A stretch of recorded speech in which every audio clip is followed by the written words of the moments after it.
কদরের রাত্রের বর্ণনা আল্লাহ পাক কোরআনের মধ্যে বলছেন, লাইলাতুল কদরি খায়রুম মিন আলফি শাহর। এক রাত্র হাজার মাসের চাইতে উত্তম। এক রাত্র হাজার মাসের চাইতে কি? সকল এক রাত্র হাজার মাসের চাইতে কি?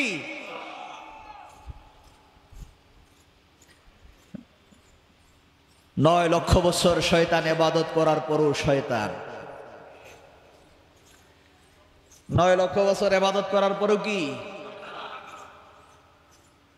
যেমন হযরত সুমাইয়া রাদিয়াল্লাহু তাআলা আনহা যখন শাহাদাত বরণ করেছেন, তখন নামাজ, রোজা, হালাল হারাম, পর্দা পশিদা কোনো কিছুই শরীয়তের আইনগুলা জমিনে আসে নাই। কিন্তু হযরত সুমাইয়া নবীজির উপর ঈমান এনেছেন, কোন আমল করতে পারে নাই, কিন্তু নবীকে ভালোবেসেছেন, নবীর উপর ঈমান এনেছেন, কিন্তু ইসলামের প্রথম শহীদের খাতায় তার নাম উঠে গেছে। আর জোরে বলেন না সুবহানাল্লাহ।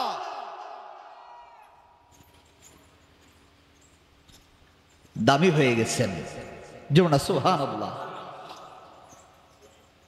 নবীর আগমনের রাত্রটার দাম এত বেশি, এত মর্যাদা, হাজার কদরের চাইতে আরো দামি।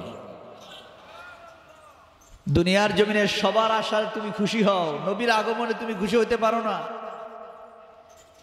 এর চাইতে হতভাগা আর কোনো কিছু হইতে পারে না।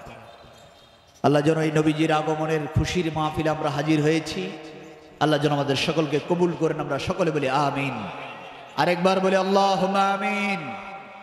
যা হোক, আমি আর কথা লম্বা করছি না।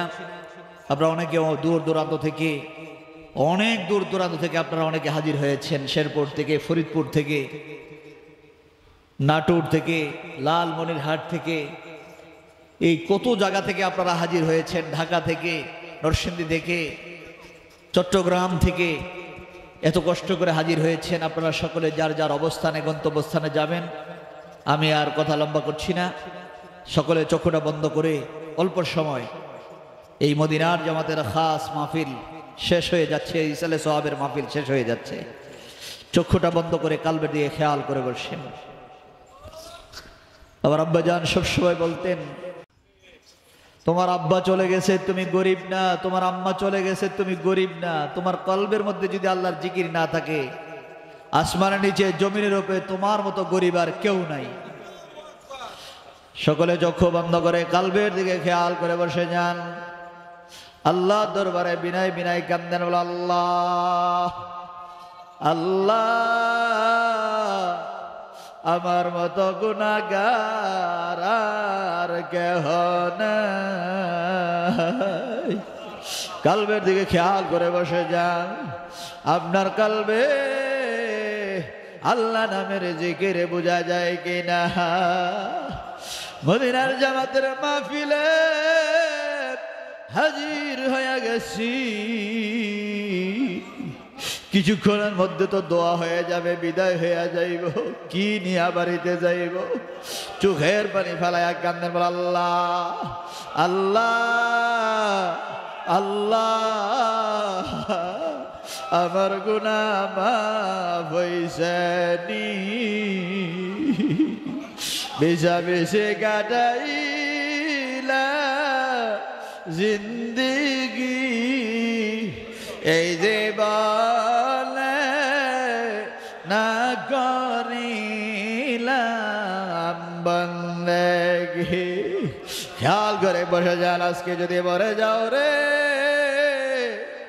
আজকে যদি তোমার হায়াতের বেলা শেষ হয়ে যায়, দুনিয়ার আপনজনেরা কেউ তো তোমাকে ঘরে রাখবে না, তোমার ছেলে মেয়েরা তোমাকে বসায় রাখবে না। মরতে দেরি হবে রে, মুহূর্তের ভিতরে তোমাকে ঘর থেকে বের করে দিবে। চোখের বাড়ি ফেলা কান্দ, আল্লাহকে ডাক দে, বল আল্লাহ আল্লাহ, আমার মতো গুনাহগার আর কেহ নাই। দেখা যাবে রে তোমার তোমার জন্য কিছু মানুষ বাজারের বাঁশ কাইটা নিয়ে আসতেছে, তোমার জন্য কাফনের কাফন রেডি হয়ে গেছে। কিছুক্ষণের মধ্যে তোমার যারা যার নামাজ গায়েব হয়ে যাবে, যারা যার নামাজ পড়া চারজনে কাঁদে কইরা কবরের দিকে নিয়ে যাইবে। এই দুনিয়ার মায়ায়, দুনিয়ার ছেলের মায়ায়, মেয়ের মায়ায়, টাকার মায়ায়, বাড়িঘরের মায়ায় তুমি এত কিছু করলা, দুনিয়ার মানুষগুলোতে তোমাকে আর ঘরে রাখবে না। অন্ধকার কবরে শুয়াইয়া যার যার মতো ঘরে চলে আসবে। কি নিয়া কবরে যাইবা? চোখের পানি ফেলাইয়া কান্দর বল আল্লাহ আল্লাহ আল্লাহ, আমার গুনাহ মাফ হইছে নি আল্লাহ, আমি আর বাকি জীবনে গুনাহ করব না। কালবের দিকে খেয়াল